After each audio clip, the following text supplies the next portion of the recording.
tardes a todas y todos. Bienvenidos y bienvenidas a esta instancia en la que, se produce algo muy especial, como es la presentación de un libro, pero mucho más especial porque ese libro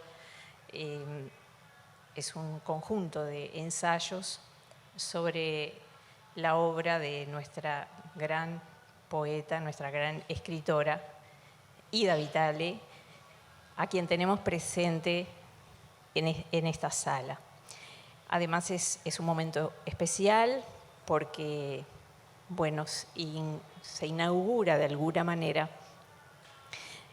las celebraciones que tienen que ver con el centenario de nuestra gran poeta.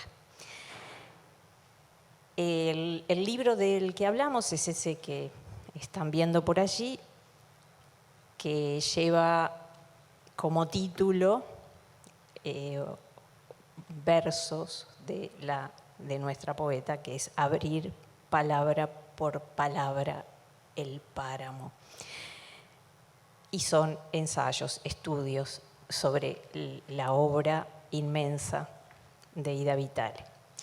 Este libro fue posible gracias a esfuerzos conjuntos. En principio, la Asociación de Profesores de Literatura y Rebeca Linke Editoras emprendieron esta tarea que reúne a mucha gente, ¿no? Es decir, reúne a estudiosos, críticos, investigadores, y tiene como punto de partida un coloquio que se realizó el 5 de octubre de 2021 en la Biblioteca Nacional. Y allí se convocó a presentar ponencias sobre la obra de Ida Vitale. El libro, además de recoger esos trabajos, se fue enriqueciendo con otros aportes de investigadores que no habían participado en esa instancia, pero que luego presentaron sus trabajos, de manera que es un libro que tiene, además de artículos críticos, también recoge la participación de una mesa de poetas que cerró aquel evento. Y aquí está Pablo Silva Olazábal, que fue quien coordinó esa mesa, esa instancia en la que también estuvo presente Ida. De manera que es un trabajo en equipo. Antes de presentar, es decir, yo voy a estar encargada un poco de presentar a quienes van a participar en esta instancia, en este evento, pero antes quiero hacer agradecimientos, es decir, una serie de agradecimientos indispensables, porque si no, esta instancia no sería posible, ¿no? En principio al Departamento de Cultura de la Intendencia de Montevideo, a María Inés Ovaldía, que es la directora de ese departamento, a la coordinadora del área de letras, a Lucía Germano, y a todo su equipo. Tenemos que hacer un especial agradecimiento a Manuela Aldave, que es la fotógrafa que cedió gentilmente las fotos que aparecen en el libro, en la tapa del libro y en las portadillas. También a Patricia Carreto, la diseñadora de Tradinco, que tuvo muchísima paciencia en el proceso de armado de este libro. Por otra parte, también queremos agradecer, y en la distancia, a María José Bruña Bragado, a quien le corresponden las palabras de la contratapa. Y también agradecer a quienes están aquí para presentar el libro, bueno, a Álvaro como presidente de APLU, que ahora ya le voy a dar la palabra, lo voy a presentar, a Elena Romiti y a Karina Blixen, que las voy a presentar a cada una en su oportunidad. Pero sobre todo quería dar un gran agradecimiento a todos y todas aquellos que participaron en el libro, con sus trabajos, pero también a los que materialmente hacen posible que esta instancia nos reúna en una sala hermosa como es esta, en torno a la poesía de Ida Vitale. Bueno, por ahora espero no haberme olvidado de nada, pero quiero presentar, además de los que estamos aquí presentes, luego vamos a tener una instancia en que vamos a conversar con Ida Vitale y luego un cierre musical a cargo del cantautor e investigador que participa también en el libro, Lucas Milani. Bueno, por ahora entonces le doy la palabra al presidente de APLU, al profesor Álvaro Revelo, que les va a contar alguna que otra instancia también de este proceso. Muchas gracias. Bueno, gracias María. Buenas tardes para todos. Voy a comenzar con los agradecimientos, que todavía quedan algunas cosas para decir en ese término. En primer lugar, a Rebeca Linke, porque es muy importante, ya es el segundo volumen de una serie de coloquios que viene organizando APLU desde hace ya tiempo, y en este caso, evidentemente, por sumarse a la quijotesca aventura de encapricharnos en continuar una tradición que se ha hecho costumbre en la asociación. Nuestro primer coloquio fue en torno a la obra de Cristina Peri Rossi, el segundo en torno a la obra de Circe Maya, y en este caso, como decía María, en torno a la obra de Ida Vitale. También, ya fue dicho por María, pero desde la asociación queremos hacer expresamente el agradecimiento a los articulistas y los poetas que participaron generosamente con sus trabajos de investigación y de creación en el coloquio, y que hoy ve la luz este libro, fruto de ese trabajo riguroso. También quiero agradecer a mis compañeros de la comisión directiva por continuar soñando con la realización de eventos académicos que enriquecen al conjunto de los profesores y las profesoras, a los investigadores, pero también a los lectores que deseen bucear por esas páginas buscando luz en las lecturas realizadas a partir de la obra de la poeta Ida Vitale. También nuestros queridos compañeros, amigos y colegas que se pusieron al hombro la edición de esta obra, María del Carmen González, Patricia Núñez, Juan Carlos Alvarado y Néstor Sanguinetti. Solo ustedes saben el valor y el trabajo que representa dar forma a un libro que lleva tanto tiempo de lectura, escritura y corrección. Muchas gracias por esa tarea. A todos los socios de nuestra querida asociación, porque por ellos y para ellos es que continuamos trabajando con ganas y optimismo para continuar creciendo juntos. Y por supuesto, a todos los aquí presentes que hoy nos acompañan, también reciban nuestro más profundo agradecimiento. Ahora bien, voy a hacer un paréntesis, porque estuve pensando a partir de la lectura de este libro en algo que me viene ocupando un poquito, y es lo siguiente.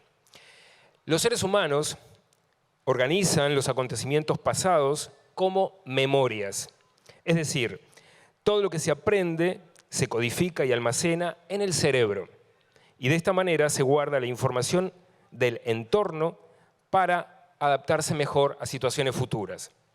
Y allí encontramos la memoria histórica, la memoria personal y colectiva, la memoria afectiva. Rodrigo Loaces, en uno de los artículos que encontramos en el libro, en su trabajo Memoria e imaginación en Ida Vitale, desde Shakespeare Palace hacia otros textos, señala que la memoria como tema y construcción atraviesa toda la obra de Ida Vitale, desde su primer poemario, La luz de esta memoria, de 1949, pasando por Residua, de Sueños de la Constancia, de 1984, hasta Léxico de Afinidades y Shakespeare Palace. Ahora nos encontramos con otra forma de memoria, la autobiográfica, que según Ricoeur podemos reconocer de dos tipos, haciendo referencia siempre al artículo de Loaces. Relato histórico y relato de ficción. Y así percibimos la delgada línea que separa y une a estas dos formas discursivas. Dos relatos que confluyen en uno solo y que constituyen una sorpresa, una indefinición en cuanto a los límites para que el lector pueda comprender fácilmente en qué relato estamos. Pero no es así. El desafío justamente consiste en ese no saber en qué territorio nos encontramos. El juego metadiscursivo se revela a través del tiempo, la distancia, la perspectiva, la voz. De este modo, descubrimos que en Shakespeare Palace, dice Ida, a veces la memoria canta, a veces murmura.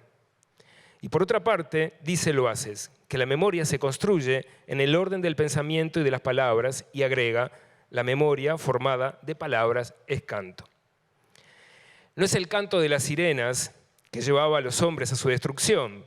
Este canto es un canto creador de un universo que es necesario recuperar, plasmar, transmitir con el que emociona al lector. Y es aquí, desde donde hace tiempo, esta cuestión de la memoria me anda rondando. Y por eso elegí pensarlo en esta presentación desde ese lugar. Porque allí, para compartir algo de esto que venimos pensando, a propósito de este libro, fruto del coloquio que se realizó en la biblioteca ya por octubre del 21, se ha producido una proliferación de tendencias, teorías, explicaciones que buscan a las sociedades y a las culturas como fragmentos cada vez más recortados que se alimentan de sus propias memorias puntuales, mientras resultan cuestionados antiguos valores sustentados en ciertas postulaciones éticas o en tradiciones transmitidas sobre las que se asentaban las memorias colectivas. Bartlett, un psicólogo británico, concibió la memoria como un proceso dinámico, reconstructivo y social. Y es aquí que me interesa pensar en nosotros, hoy, en este marzo de 2023, como colectivo de profesores y profesoras de literatura, que a través de nuestra práctica cotidiana vamos tejiendo la memoria personal, afectiva, histórica y, por supuesto, colectiva de nuestra identidad como docentes. Por eso quiero recordar, memoriar, que nuestra querida asociación ha cumplido ya 30 años de existencia gracias al trabajo, participación y colaboración de tantos y tantos colegas que hacen posible esa historia. La presentación de este nuevo libro, Abrir palabra por palabra el páramo, con el permiso y respeto que merece la cita poética, refiere en este momento a nosotros, a nuestra memoria e identidad colectiva, a través justamente de la palabra. Tenemos la obligación de continuar transitando esa senda de esfuerzo, trabajo y realizaciones que nos llenan de satisfacción porque así es como se hace camino al andar. La asociación ha comenzado a recorrer esa senda que inauguró allá en el 2019 con la publicación de los artículos en 56 años viviendo con Cristina Peri Rossi. Luego, al año siguiente, lo continuamos con el estudio crítico de la obra Circe Maya, Palabra en el Tiempo, y en el 2020 realizamos el coloquio sobre la obra de Ida. Estamos convencidos que el fortalecimiento de nuestra profesión, de nuestra tarea y de nuestra asociación es realizando estos encuentros de crecimiento e investigación. ¿Y quién mejor que Ida que nos ayude a transitar por ese camino justamente este año en el que celebrará su centenario y nosotros tenemos el orgullo y el privilegio de ser los primeros en festejarlo? Muchas gracias, Ida.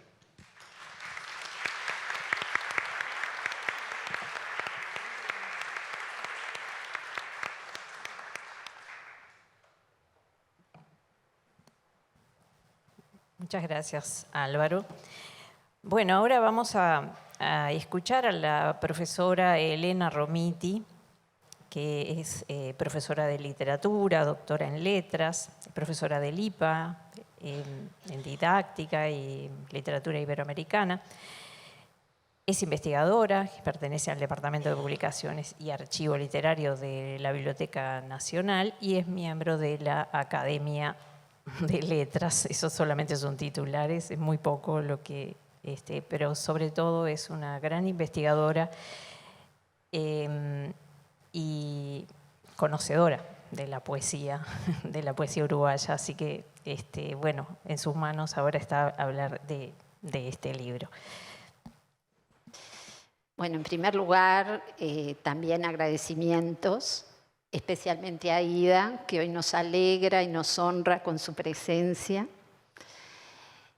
Por supuesto, a las instituciones que estuvieron desde el 2021 forjando esta gran aventura que termina con la publicación del primer libro en Uruguay enteramente dedicado al estudio de la obra de Ida Vitale. Una deuda que teníamos todos con ella, con su obra. Así que bueno, la Sala de Literatura del IPA, la Asociación de Profesores de Literatura del Uruguay, Rebeca Linke, se reunieron, convocaron y generaron los materiales que hoy se presentan en este libro. Sin duda, la aparición de todos los libros son importantes y hay que celebrarlos en un país como el nuestro, con este pequeñísimo mercado editorial. Pero especialmente, creo yo, porque hay una historia que cuenta de un silencio crítico al cual, bueno, refería, por ejemplo, el profesor Luis Bravo, que está acá. Hoy somos muchos los profesores que estamos reunidos en un artículo del año, si no me equivoco, 1989, donde en Brecha planteaba el tema de ese silencio crítico o de nieve en torno a la obra de Ida. Evidentemente hay causas por las cuales hay dificultades muchas veces para leer críticamente algunas obras. Yo creo que si leemos atentamente ya el prólogo de este libro, prolijamente va anotando, apuntando las entradas críticas importantes que ha habido en la literatura uruguaya sobre la obra de Ida. Hay una más antigua que voy a recordar, que son, creo que una paginita y media en el libro Literatura Uruguaya de Mario Benedetti, del año 63. Y lo recuerdo porque presenta todas las dificultades que puede tener un crítico enfrentándose por primera vez a la poesía de una poeta que comparte generación, como era el caso de Mario Benedetti en ese momento. Y en ese artículo que tituló de una manera interesante Ida Vitale y su obra de un solo poema, es un título interesante porque puede ser leído de distintas maneras y por supuesto que en aquel momento debe haber sido leído de manera muy diversa a la que podemos leerlo hoy, donde de alguna manera tiene una aurea muy borgiana, ¿no? Todo es uno y uno es todo, nos enseñó Borges. En ese artículo en que Benedetti tenía la dificultad de hablar de una poesía de su momento, como la de Ida Vitale, expresaba que tenía problemas para aproximarse y que todo lector debería hacer un esfuerzo para hacer el recorrido desde esos textos poéticos a la vida. Esa dificultad de bucear desde el poema a la vida, creo que es lo que hoy se ha facilitado con el libro que estamos presentando. Este libro, lógicamente, tiene muchos artículos y es imposible analizarlos, con Karina lo hablábamos, en los minutos que tenemos para hablar. Así que en principio pedimos disculpas por no poder abordar el análisis o el comentario, ¿no?, de cada uno de esos artículos que bien lo merecen, pero bueno, sería imposible por la cantidad, porque este es un volumen muy, muy importante en cuanto a páginas. La estrategia que voy a seguir entonces es la de la que me sugiere Mario Benedetti, tomar una sola idea, es decir, esta sería la presentación no de un solo poema, sino de una sola idea que elegí para recorrer todo el volumen, porque hay algo muy importante en la obra de Ida, que es la coherencia, la constancia a lo largo de toda la obra que nos presenta. Entonces, si es posible recorrer, siguiendo una idea, los distintos estudios que abordan distintas obras desde distintos marcos teóricos y desde distintos enfoques críticos. Y eso es un poco lo que me propongo. Ya en la organización del libro, los editores, creo que con mucha inteligencia, organizaron el volumen en 7 secciones con un epígrafe, es decir, una cita textual de la poesía de Ida para cada una de esas secciones.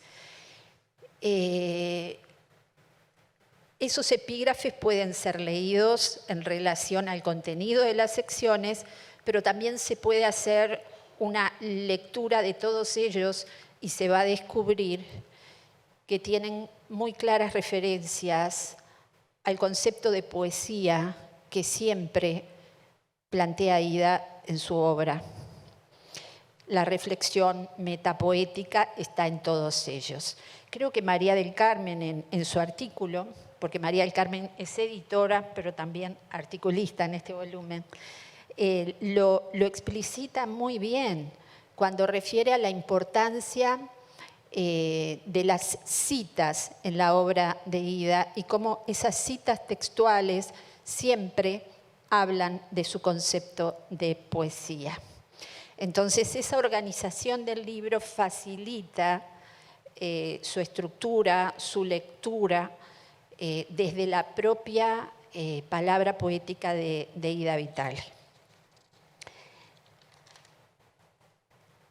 El título y los epígrafes, entonces, nos hablan de una idea de poesía que es la que un poco voy a seguir en estos pocos minutos que tengo para referirme a este libro. Parto de la definición que da la propia Ida Vitale en una entrevista de Marcha de 1961, en que nos dice que la poesía es un modo de conocimiento en su función estética. Esta es una definición que la encontramos desde el principio, sobrevolando su obra y construyéndola desde los cimientos hasta el final. Un modo de conocimiento en su función estética. En este momento, en Uruguay, ya que somos tantos los profesores de literatura que estamos aquí, esta definición que sostiene toda la obra de Ida Vitale tiene una fundamental importancia. Yo diría que en Uruguay sería bueno que todos leyeran a Ida Vitale en un momento en que nuestra asignatura está siendo recortada en los programas de educación media y superior. Recordar que la literatura, la poesía en este caso, es un modo de conocimiento, ayuda a conocer el mundo, es importante para todos los ciudadanos uruguayos. Entonces, trabajar y entender a la literatura como modo de conocer el mundo y la vida humana. La primera sección, que se titula Poetizar la naturaleza, presenta varios artículos que de alguna manera se centran en este concepto de modo de conocimiento poético. El propio título del libro, Abrir palabra por palabra el páramo, establece ese entrelazamiento entre la conciencia humana y el conocimiento del mundo con el instrumento de la palabra poética. En la entrevista, que también se publica en el libro, hecha por Néstor Sanguinetti y Margarita Muniz, en un momento se le hace la pregunta: ¿sintió la influencia de algún filósofo? Y Ida contesta: bueno, los griegos y Bergson. Me parece, para leer esta sección, Poetizar la naturaleza, muy importante esta respuesta, porque claramente ya en el primer artículo de Mauricio Chejugen-Riani se establecen las relaciones de la obra de Ida Vitale con la filosofía griega, especialmente la de los presocráticos, aquellos filósofos que fundaron la filosofía para Occidente, tratando de contestar a la pregunta ¿qué es el mundo?, ¿qué es la vida?, a través de la física. Eran los presocráticos, la escuela de Mileto, Tales de Mileto, Anaxímenes, Anaximandro, estudiaban el mundo, eran filósofos físicos y trataban de averiguar qué es el mundo. Y así empezó la filosofía. Y allí, en este primer artículo con que se abre el libro, se sientan las bases de lo que podríamos decir es la poesía filosófica de Ida Vitale. Es interesante también recordar que esa filosofía griega comenzó siendo transmitida en poemas. Parménides escribía su filosofía en poemas. Y eso era lo normal. Ese carácter unitario que las sociedades modernas han ido perdiendo estaba en la cuna de la civilización occidental. Y en la poesía de Ida se recupera de alguna manera.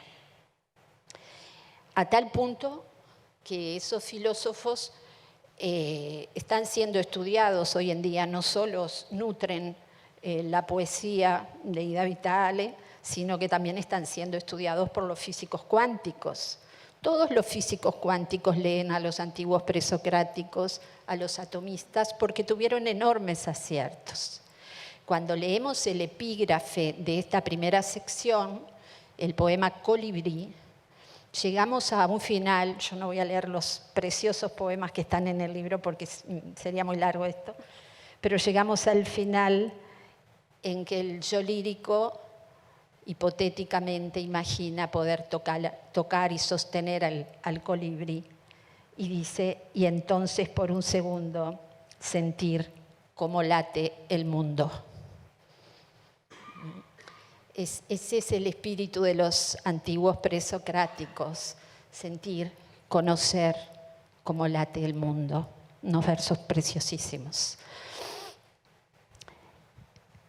Quiero también recordar que este entrelazamiento de la mirada poética, de la palabra poética y el mundo en el cual vivimos, también fue abordado antes de este propio volumen. Por ejemplo, en la revista SIC de APLU, cuando Ida ganó el premio Cervantes, tuvimos allí la posibilidad de leer un precioso artículo de Tatiana Oroño, donde justamente ella hablaba del archivo hiperculto de Ida, que reúne el dato científico y el correlato literario. Es una cita textual de Tatiana. Y también estaba allí el discurso del profesor Ricardo Pallares, también poeta él, que nos presentaba el poema El puente como metáfora de conocimiento. Esos son los antecedentes que en el marco de APLU también tenemos con respecto a esta idea que estoy siguiendo en la presentación del libro. Bueno, voy un poco más rápido. Tenemos también un vínculo interesante con este tema en el artículo de Andrea Arismendi, porque ella, que estudia de plantas y animales y titula Templo de vivos pilares, remedando al poema Correspondencias de Baudelaire, establece ese también interesantísimo vínculo con el concepto del universo de los simbolistas franceses. Recuerdan el poema Correspondencias, ¿no? La natura es un templo, entre vivos pilares. Bueno, da motivo al título de este artículo, y es bien interesante ver cómo el padre de la lírica moderna, Baudelaire, también abreva en los antiguos archivos de los conceptos griegos. El mismo texto que también presenta el profesor y poeta Luis Bravo, titulado Soltar el mirlo, plantea cuestiones que pueden relacionarse con ese visionado físico de la naturaleza cuando habla de la transmutación de la materia, relacionado también en el vínculo analógico del canto del ave y el poeta. De una manera o de otra, desde distintos ángulos, los distintos articulistas van abordando el tema. Un tema que también desde la apoyatura física y del dato científico aborda muchas veces la cuestión del tiempo, la naturaleza y el tiempo, la vida del ser humano y el tiempo, también tema del último libro de Ida Vitale. Así el artículo de Daniela Cabrera lo presenta y nos recuerda en un poema muy interesante que cita, que termina diciendo: caminar despacio, a ver si tentado el tiempo hace lo mismo. Con otras palabras, también los físicos cuánticos nos plantean la misma idea, sumamente interesante. En el libro hay una segunda sección, yo no las voy a abordar todas porque con Karina nos dividimos el abordaje de las secciones, que son muchas, pero bueno, la segunda, que aborda el mundo como texto inagotable, un título muy borgiano, por cierto.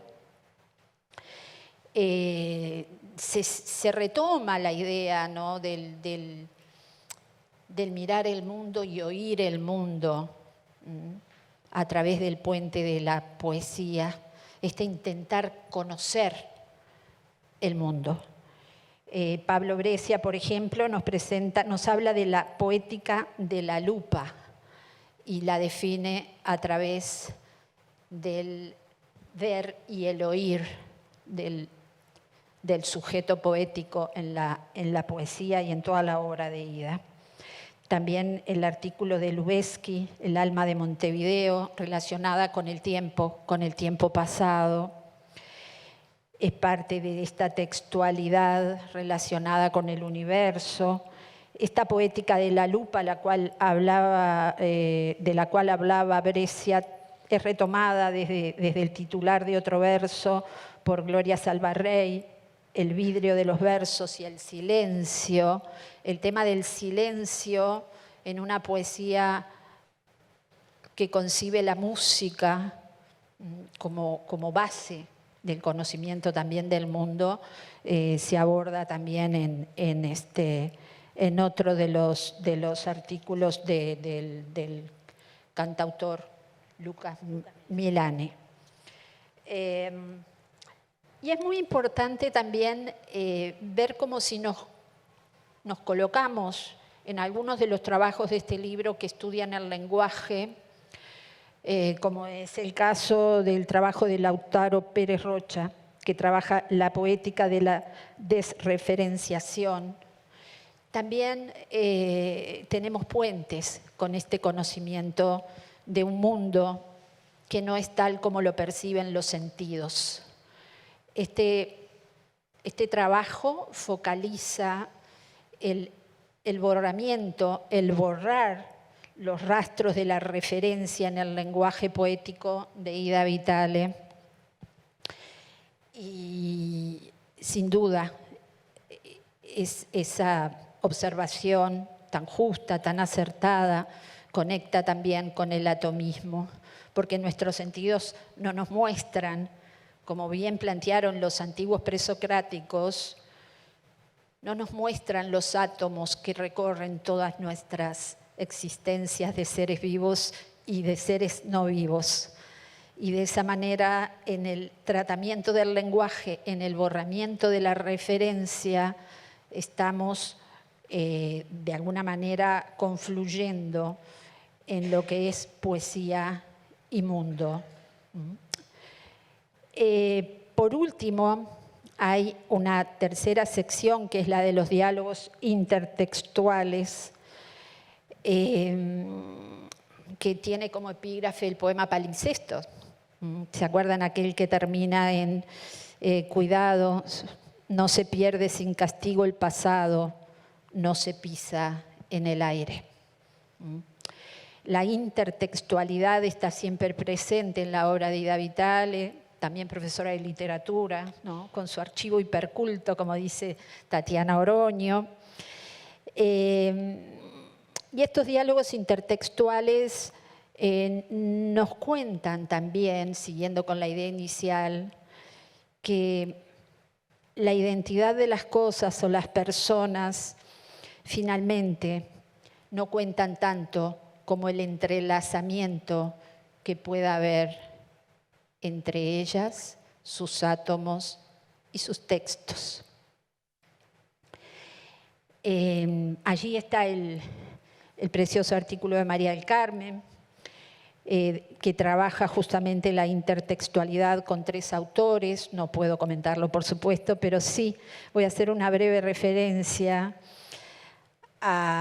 primero al estudio de la idea de constancia, de coherencia, de firmeza que recorre toda la obra de Ida Vitale, y luego al epígrafe que toma del autor Konstantin Kavafis, que dice: no llores vanamente tu fortuna.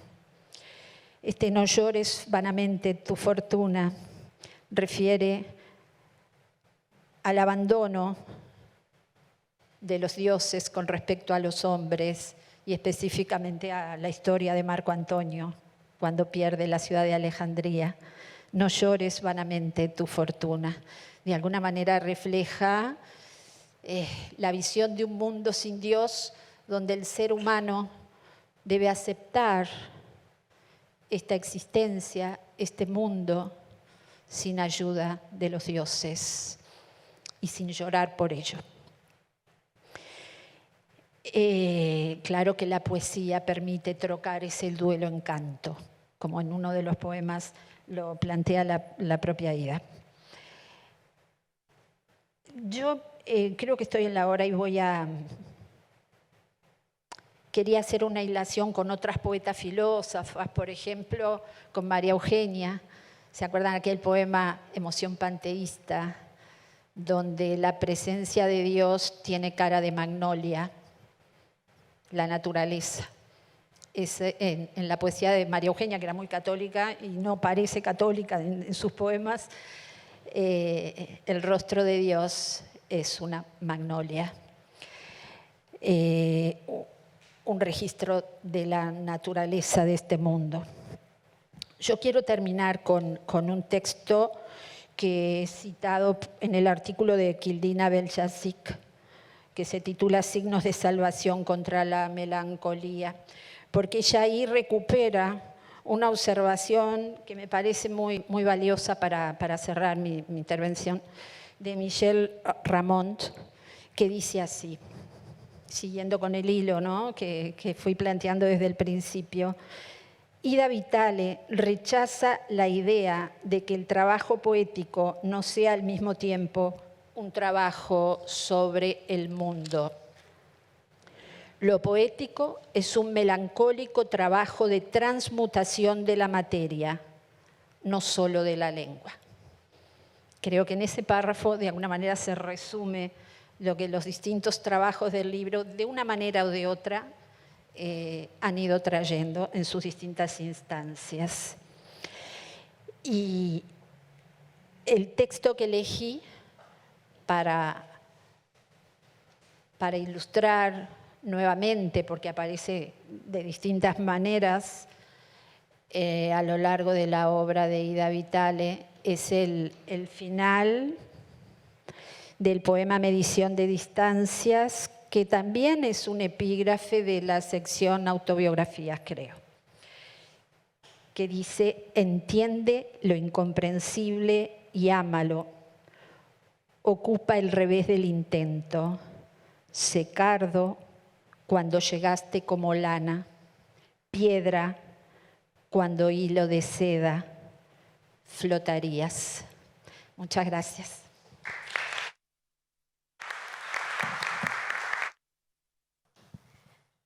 Bueno, muchas gracias, Elena, por esta preciosa lectura del libro, y digamos es encontrar como un eje en la constancia.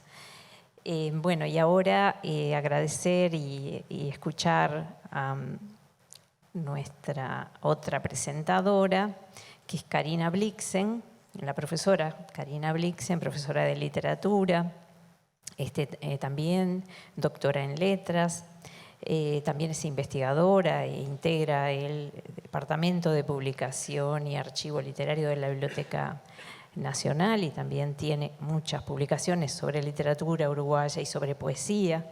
También estamos en presencia de otra especialista a quien agradecemos especialmente que nos brinde aquí su lectura del libro. Bueno, buenas noches. Bueno, me sumo a todos los agradecimientos y a la alegría de estar acá y de compartir este momento con Ida y con Amparo. Como dijo Elena, no, es imposible dar cuenta de todo el libro. No lo habíamos conversado con Elena, pero yo también seguí una imagen más que una idea, que es la imagen de la poeta en diálogo. Y me basé fundamentalmente en algunas secciones del libro, que es los estudios sobre la traducción, la entrevista que le hacen a Ida y el coloquio que tiene Ida con los poetas que tuvo en el 21. Esa imagen de la poeta en diálogo además se me unió a lo que han dicho recién y a lo que dice el prólogo, ¿no? Esa idea de que nunca es tarde. Tenemos, creo, todos un sentimiento de que los homenajes deberían haber llegado antes, deberíamos haber sido nosotros los protagonistas, pero como Ida parece tener un pacto con el diablo y nos da tiempo para enmendar todas esas carencias, ¿no? Entonces, bueno, haremos uso de eso y bueno, escribí un textito sobre eso, sobre la poeta en diálogo. De los libros de Ida Vitale que empezaron a circular en Uruguay después de los premios, de los estudios que empezaron a considerarla, de este último libro en particular, surge una imagen múltiple de intelectual y escritora. Una curiosidad insaciable, una sensibilidad divergente, el erigir la duda como método, hacen que el movimiento sea tal vez la noción más próxima para caracterizar su obra y su figura. Y yo pensaba, Elena eligió la constancia y yo elijo el movimiento, pero capaz que no son contradictorios. Tal vez se complementen. Una actitud inquisidora sobre el mundo cósmico, natural, social, es tal vez la constante más visible de su trayectoria.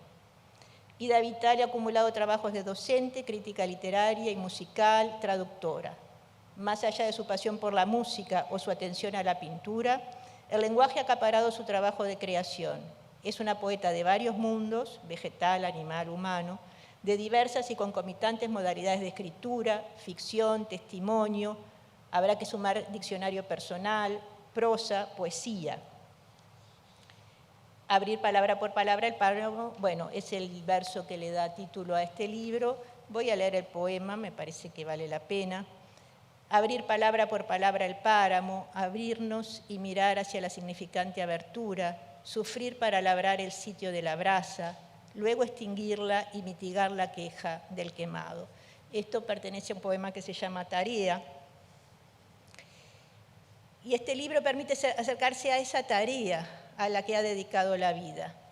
Trae imágenes de su infancia, su curiosidad, su voracidad lectora y artística, pintura, música, da testimonio de la presencia de las lenguas en la casa familiar, italiano, francés, evoca algunas figuras de mujeres posibilitadoras, como la tía a la que le debe el nombre. Su diálogo con la obra de otros autores es prácticamente inabarcable. Algunos trabajos aquí reunidos se detienen en la comprensión de su relación con algunos de ellos. Otros enfocan el trabajo periodístico y de traducción de Ida Vitale en el Uruguay, antes y después del exilio forzado por la dictadura, en la crónica de su vida en México. La traducción literaria es una forma exquisita de diálogo que implica un conocimiento profundo de la lengua propia y la otra.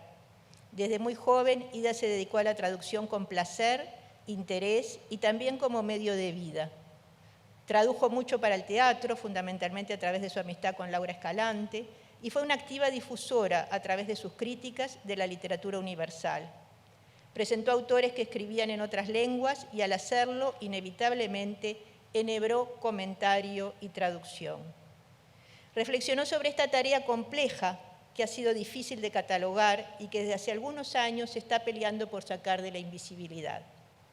En un artículo publicado en el semanario Época, en 1963, que se titula Del eterno traducir, y referido en el riguroso trabajo de Leticia Hornos y Rosario Lázaro Igoa, Ida señalaba, la cito, si las artes mayores como novela y poesía, que se fijan a sí mismas sus leyes y son expresiones en gran parte independientes, se ven sometidas cada tanto a revisión, es lógico suponer que la traducción, arte ancilar, secundario y supeditado, hará siempre su camino bajo el signo de la desconfianza.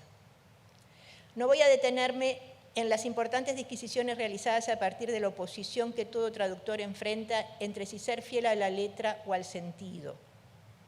Hornos y Lázaro destacan tres grandes aspectos de este texto de Vitale sobre la traducción: la jerarquización de las lenguas, la valorización de quien traduce y la reflexión sobre los métodos de traducir. Y su actitud precursora. Para ejemplificarlo, señalan que Ida Vitale considera que el traducir no solo media entre textos y códigos, sino que vehiculiza el pasaje de representaciones e ideas de una cultura a otra. La traducción entre escritores también es abordada en este libro como camino de comprensión de afinidades e implícitas complicidades. Francisco Alves Francese, no sé si Francese o Francese, se centra en la relación traductora-traducido establecida entre Vitale y el franco-uruguayo Jules Supervielle, fundamentalmente vinculada al trabajo que realizara Ida Vitale en el semanario Jaque a la salida de la dictadura, cuando recién había vuelto de México. La perspectiva propuesta es sutil, lo cito, leer a la vez al poeta a través de la obra de su traductora, a la poeta a través de la obra del traducido. Francese presenta la traducción del poema de Supervielle, Rupturas 4, publicado en Jaque el 5 de diciembre del 85. El poema de Supervielle crea la presencia de diferentes yo del poeta, un yo de París, otro de Montevideo, otro de Polonia y de Austria. Arriesga Francese, Ida Vitale, lo cito, quizás hallara en él una resonancia especial en el momento en que se encontraba con su propio yo de Montevideo, tras más de una década de ausencia. Francese apunta un distingo interesante entre traducir poesía y traducir teatro. Toma una afirmación de Vitale en una entrevista que dice que traducir teatro es distinto. La cito. La dificultad, por consiguiente, cambia, porque si su interés en la poesía en gran medida fue conservar los aspectos formales, darle al poema en castellano algo de la música del francés, en el teatro se trató más bien de producir una pieza ligera, apta para ser dicha. En el teatro, la fidelidad es al habla, al decir.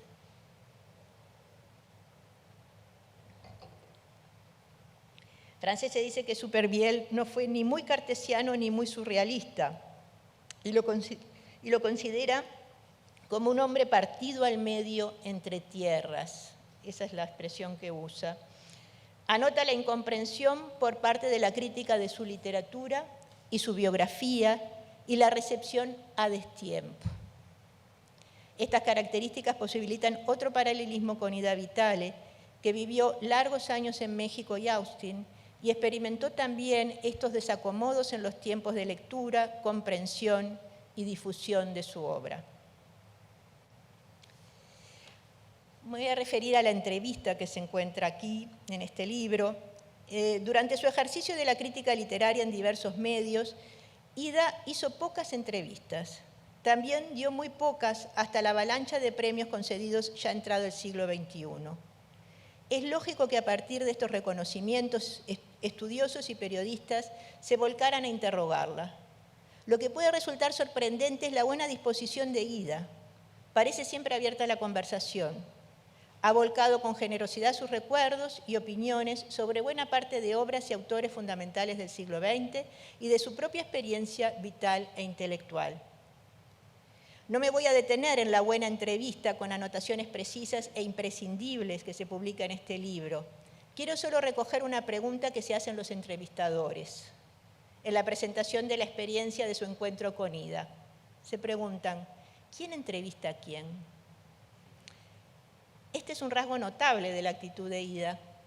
No acepta la convención de la entrevista, el juego pregunta-respuesta, previsible, el lugar de quien responde. Sus encuentros en público están cargados de una rara electricidad, producida por este quiebre reiterado realizado por una dama amable y sonriente que no acepta la inmovilidad de un rol prefijado. Ayer escuchaba la entrevista que hizo Andrea Arismendi a los creadores de este libro. Bueno, estaba Pablo Silva también, y Andrea decía lo mismo, esto que yo estoy anotando de ese salirse de Ida del rol de la entrevistada, que en algunos casos puede generar un poco de pánico, pero ella creo que no es consciente de eso. Este libro, además de una inquisición múltiple sobre la obra de Vitale, es el testimonio de un momento, el coloquio que se produjo el 5 de octubre de 2021 en la Biblioteca Nacional para homenajearla. Al final, un grupo de poetas reflexionó sobre la relación de su poesía con la de Ida, que se sumó a la mesa de lecturas compartidas. Fue un momento recordado con felicidad. Me interesa destacar que el coloquio creó la posibilidad de que la poeta se encontrara con poetas de distintas generaciones. La escena tenía en sí algo de restitución de una posibilidad que había sido menos frecuente de lo debido. Parecería que a pesar de su actitud renuente a colocarse en el lugar de la maestra, Ida Vitale es un modelo actuante. Un magisterio que no parece haber ejercido junto a las otras dos grandes poetas del medio siglo, Idea Vilariño y Amanda Berenguer. Tal vez por su manera de estar a contracorriente, por cuestionar la noción de literatura comprometida cuando fue una idea prevalente, por no ser declaradamente experimentadora, aunque en realidad siempre lo ha sido. No tengo una respuesta. Para terminar, solo voy a retomar fragmentariamente algunos juicios de los poetas convocados. Roberto Aprato explica el modelo Ida, y cito lo que dice: ejemplo de un modo de trabajar el lenguaje a conciencia, de pensar y repensar el enunciado de cada poema para planificar una idea que deja de serlo, con tiempo para convertirse en texto. Regina Ramos se refiere al misterio de su poesía, a su precisión exquisita. Destaca la naturaleza como fuente inagotable de sabiduría y belleza. Y su hacer filosófico, y dice también, su hacer filosófico es lo que más busco en la poesía. Gerardo Ferreira reconoce su huella, destaca su manera de crear y habitar un universo propio. Ferreira dice que de adolescente sabía de la existencia de Benedetti y de Idea, pero no de Ida Vitale. Lucía del Bene la considera un ejemplo cabal de poesía crítica. Luis Bravo, reconocido iniciador de la ruptura del hielo de la que hablaba Elena, En la consideración de la poesía de Ida, cuenta que hasta 1976 no se había cruzado con ningún libro de ella. Cito a Luis: su poesía estaba cercana a un decir más tradicional de lo que eran mis intereses estéticos. Recuerda, Luis, acá está, Sueños de la Constancia de 1984, y dice que con él descubrió una sustancia pensante y rítmica, musical y reflexiva, que iba desprendiéndose con una fuerza magnética. Esta última imagen de ese juego de espejos que realizan los poetas con Ida, creo que me vuelve a ese prólogo que establece que nunca es tarde, y bueno, con eso quiero terminar y nada, y agradecerles.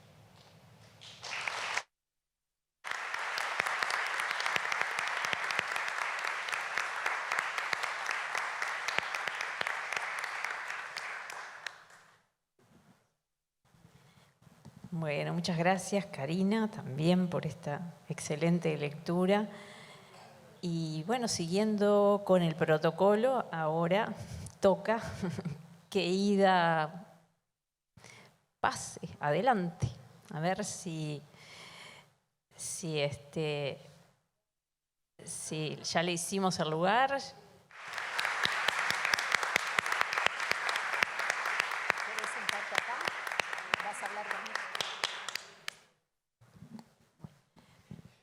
Bueno, a ver, la idea de, bueno, era justamente no desaprovechar la presencia de Ida Vitale, de la homenajeada aquí,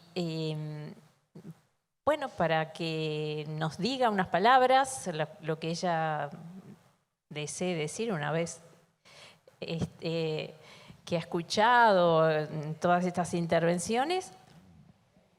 O si del público quieren hacerle preguntas, algo o si quiere leer, es decir, o si quiere leer.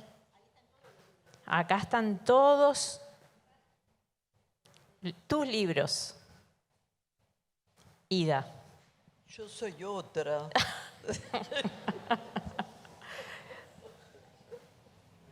Bueno, ya eso es algo muy grande. Esto me resulta, bueno, estar sentada allí y oírlos y discrepar a veces cuando se ponían demasiado buenas es una cosa.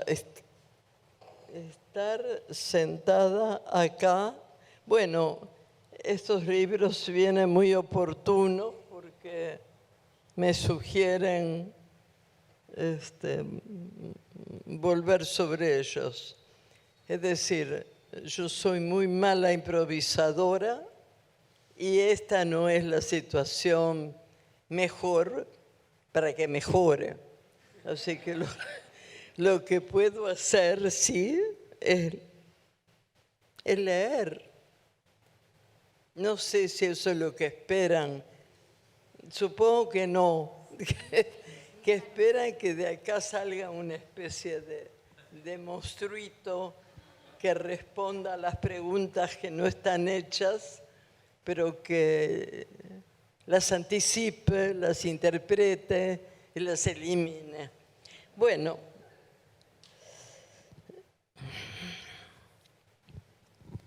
esto plantea una dificultad para mí inicial, es decir, supongo que todo autor prefiere algo. En mi caso creo que más bien me pasa lo contrario, que todo me aterroriza un poco, todo pienso que pudo haber sido mejor y pienso que el tiempo que se nos da para hacer algo correcto o algo útil es siempre poco, siempre quedó atrás, siempre no supimos aprovecharlo y creo que lo mejor es no escarbar mucho alrededor el foso, que es lo que correspondería. En fin, bueno. ¿Qué es lo que prefiero leer? No sé. Creo que el poema se produce un poco independientemente, al margen. A veces uno puede volver y decir, sí, esto lo escribí yo, pude haberlo hecho mejor, pero me reconozco de alguna manera responsable. Bueno, estaría muy mal no ser responsable. Creo que todos somos un poco responsables, sobre todo lo que no hacemos. Pero la verdad que como el poema se resuelve en un momento con una especie de solución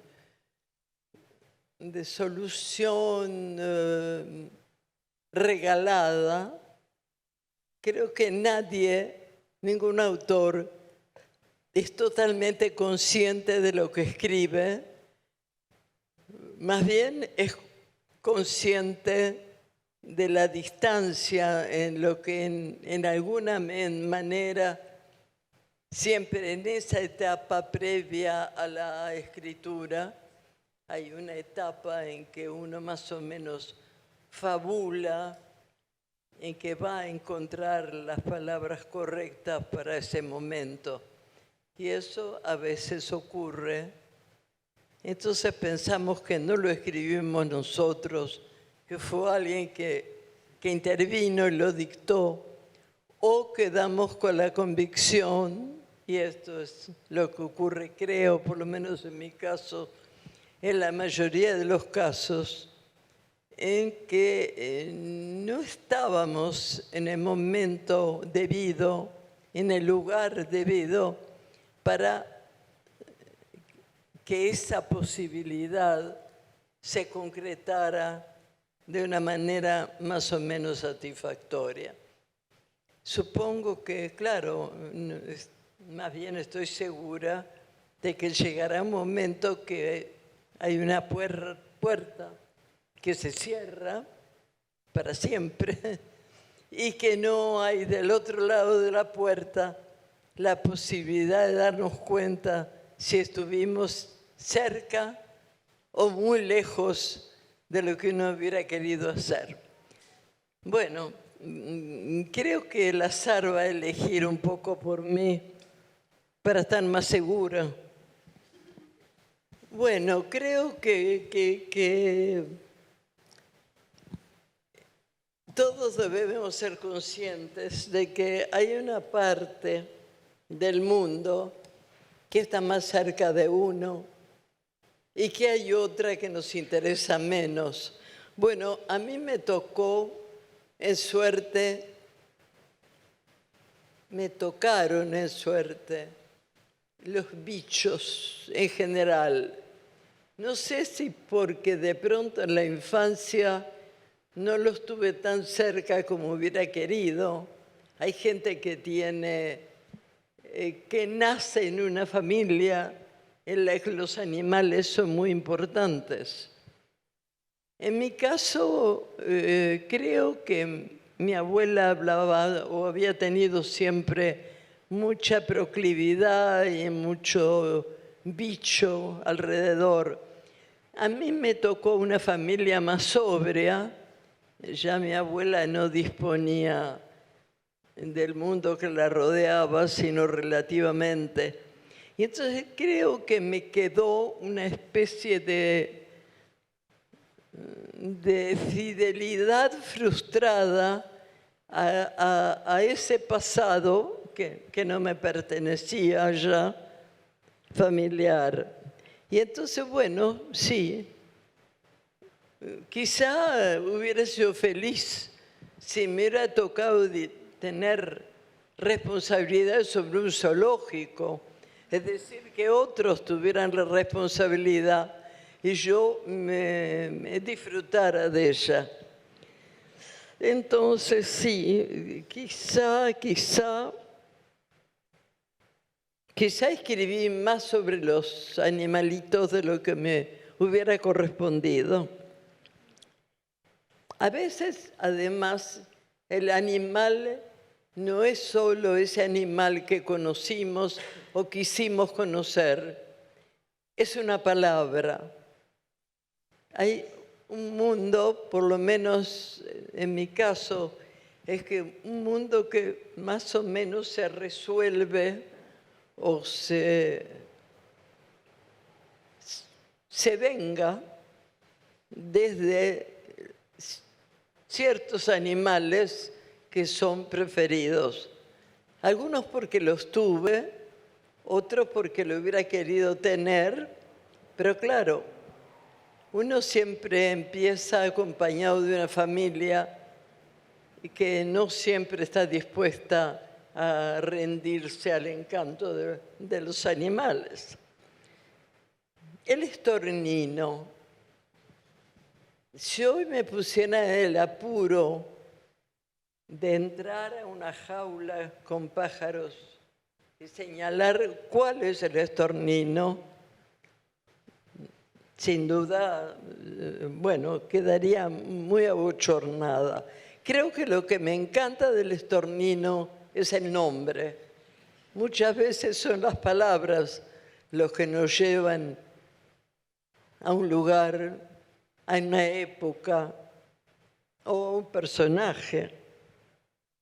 Bueno, el estornino es el personaje de este momento.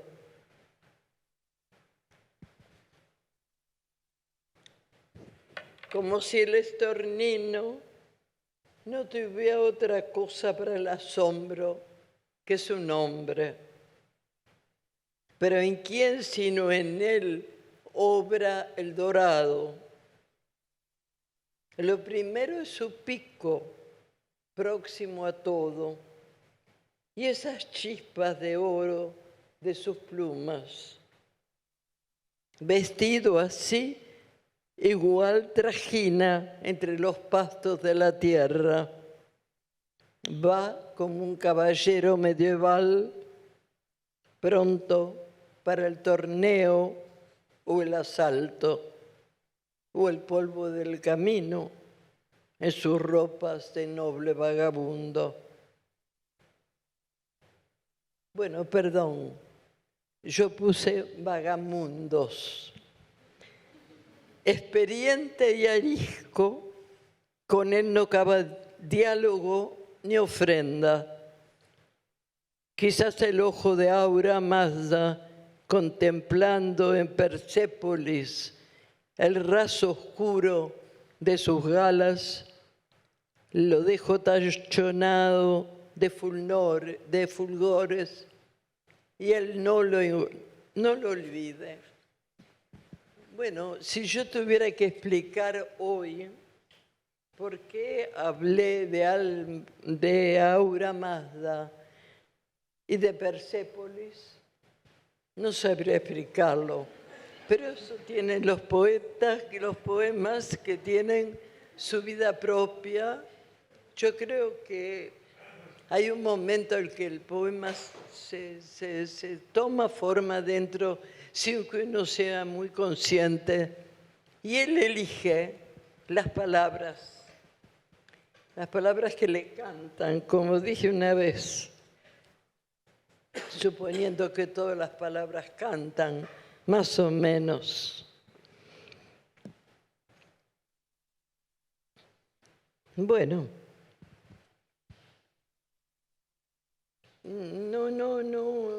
bueno, creo que voy a ceder a la obsesión de los pájaros. Y acá un poema se llama Geómetra. Y tiene una cita de Lewis Carroll, alguien que hizo mi vida muy feliz y la sigo echando cada vez que vuelvo sobre él. Tiene una cita, o me prestó una cita, Advice from a Caterpillar, geómetra, acostumbrado a medir su camino. El gusanito geómetra y vano, buscando solo un futuro profano, cree encontrar en el circo su sino. De equilibrista será su destino si el de trapecio le tiende la mano. Teme al felino, teme al cuadrumano, y ambos temen pisar a ese vecino. Así de quebradizo, así de parco. El elefante, al fin todoterreno, por él se ve obligado a poner freno. ¿Cuál es su gracia? Convertirse en arco. Pero esa gallardía pronto expira cuando una trompa, sin querer, lo aspira. Yo siempre temo cuando...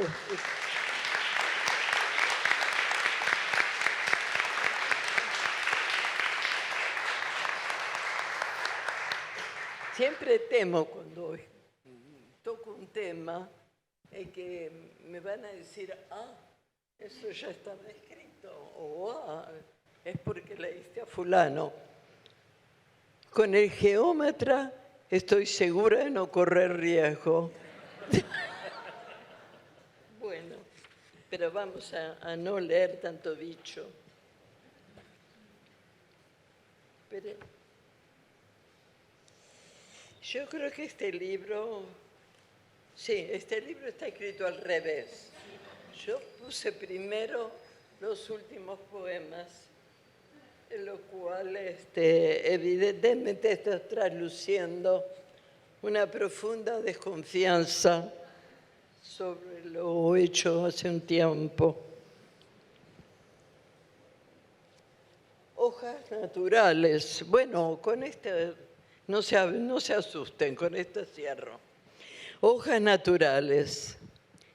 Tiene una cita de un poeta amigo mexicano, o el arraigo, escribir en un espacio idéntico siempre, casa o desvío. Arrastro por los cambios un lápiz, una hoja, tan solo de papel, que quisiera como de árbol, vivaz y renaciente, que destilase savia y no inútil tristeza y no fragilidad, disoluciones. Una hoja que fuese alucinada, autónoma, capaz de iluminarme, llevándome al pasado por una ruta honesta,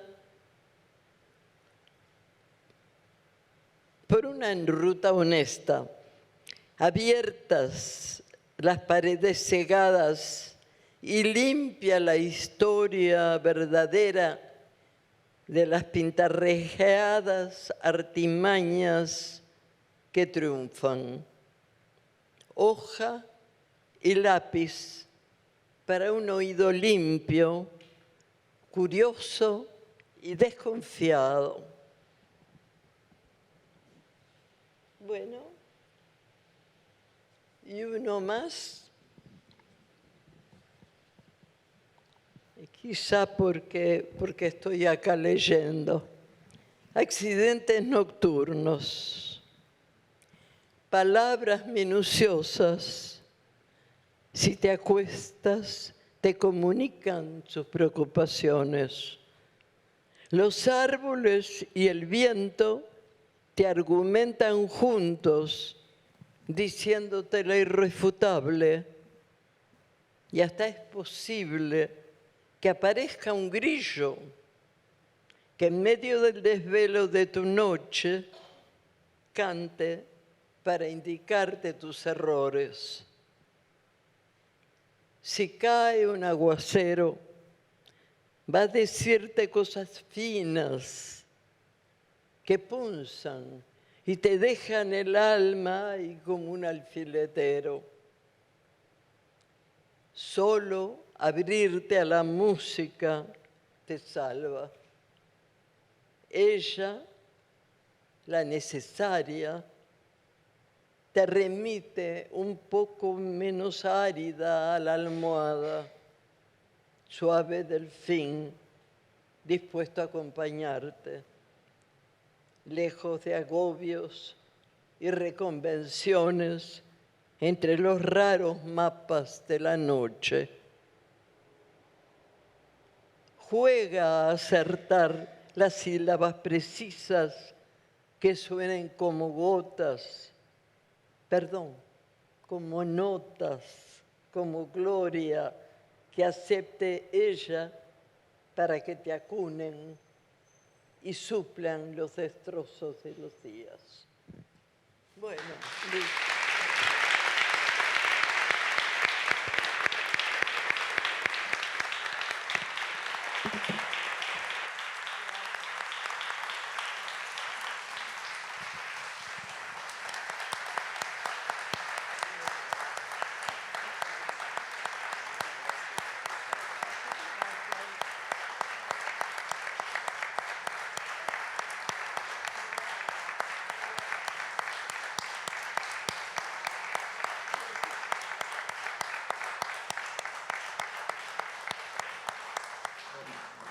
Bueno, alegría inmensa, placer enorme poder estar acá y contarte un poco de una historia de esa canción que voy a tocar, que apareció desde su silencio, desde esa potencia silenciosa que son los volcanes a lo lejos. Y después de leerte en 2018, yo crecí en una ciudad muy chica de Brasil y aprendí a leer poesía con los pájaros. Pero después me mudé a una ciudad más grande y los pájaros se fueron con el ruido de los autos y el ruido de la vida. Después, en 2018, cuando vengo a Uruguay, mi pareja me regala un libro tuyo y empiezo a leer Va de pájaros, esa sección lindísima, y vuelvo a encontrarme con los pájaros. Entonces esa canción habla de los pájaros y de esos reencuentros y encuentros. Se llama Passarinho, está en portugués. No aspira nunca a ese.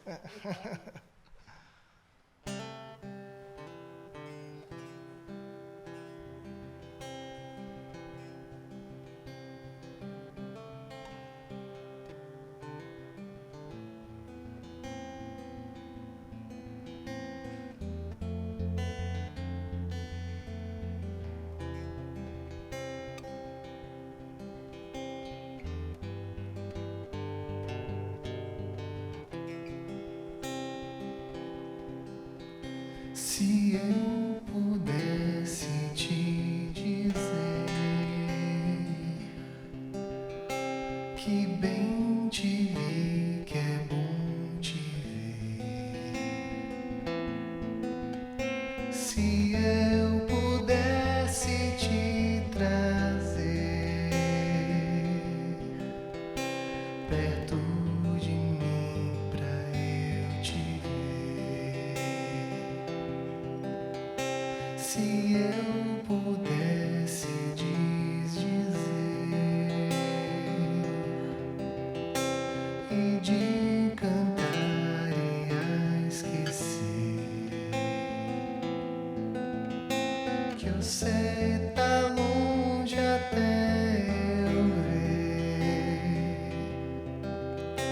que olhando em mim vejo você.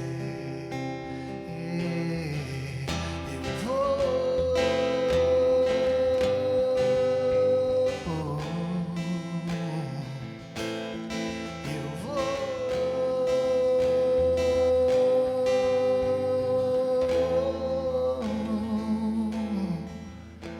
pra estar mais perto de você.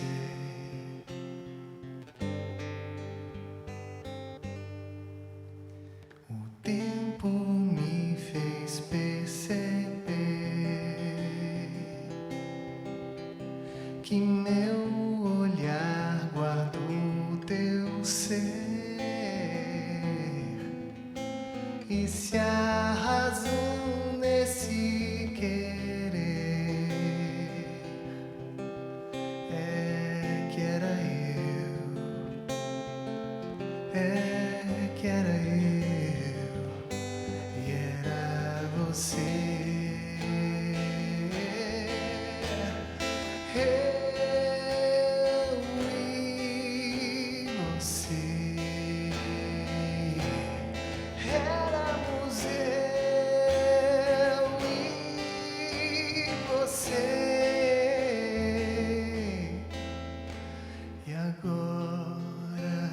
somos nós.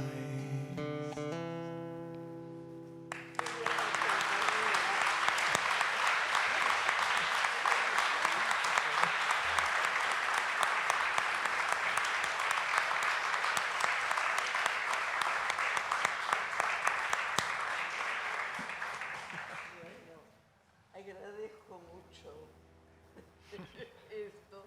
Esto es un premio que no me esperaba. Muchas gracias. ¿Vas a hacer otra canción? No, bueno. Seguro que quieren, ¿no? Bueno, vamos a hacer, como se diría en portugués, a saideira.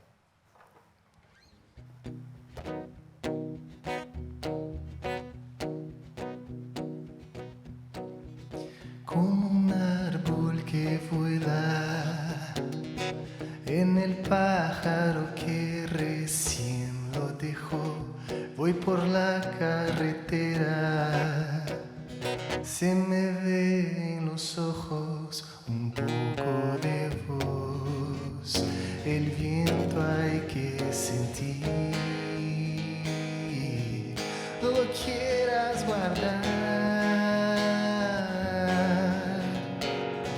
como un rayo que suena en la tremenda luz que el trueno cantó.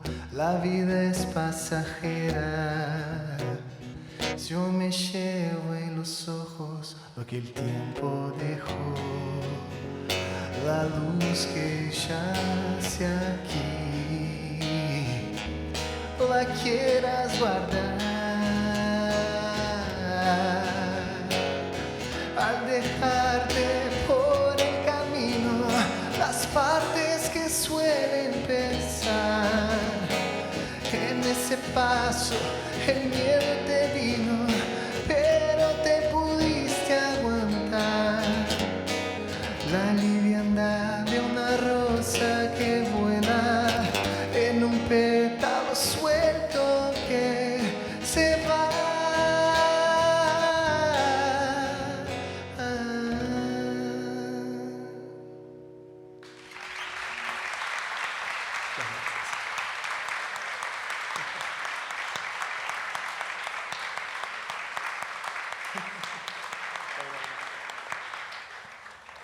Los poetas escriben porque no saben hacer música.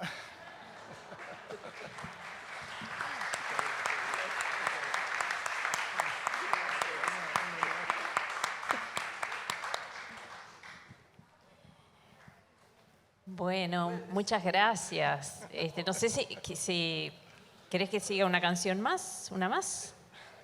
¿Tenés una preparada más? Sí. Puede ser, puede ser. Bueno, me parece que... Bueno, ahora sí va. Bueno, una canción más para el cierre y agradecemos a todos y todas la presencia y este momento tan lindo que hemos vivido con Ida Vitale. Bueno, voy a hacer una canción de un poeta Serás el cierre perfecto. que João Cabral de Melo Neto decía que ese poeta hablaba mucho de una sola entraña, que es el corazón. El poeta es Vinícius de Moraes. Esa creo que todos conocemos.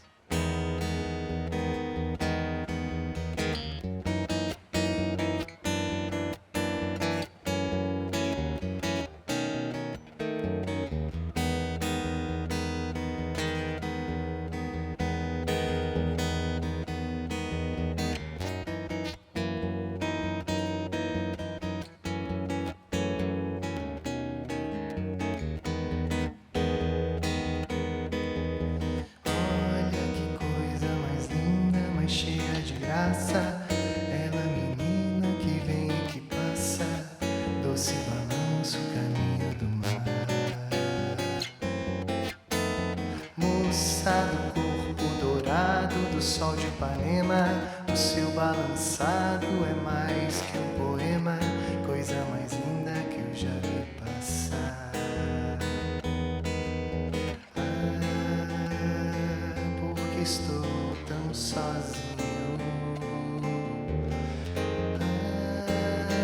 Porque tudo é tão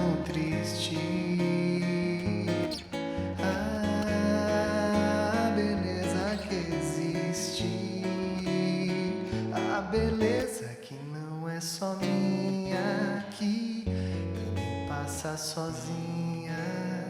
Ah, se ela soubesse, quando ela passa, o mundo inteirinho se enche de graça.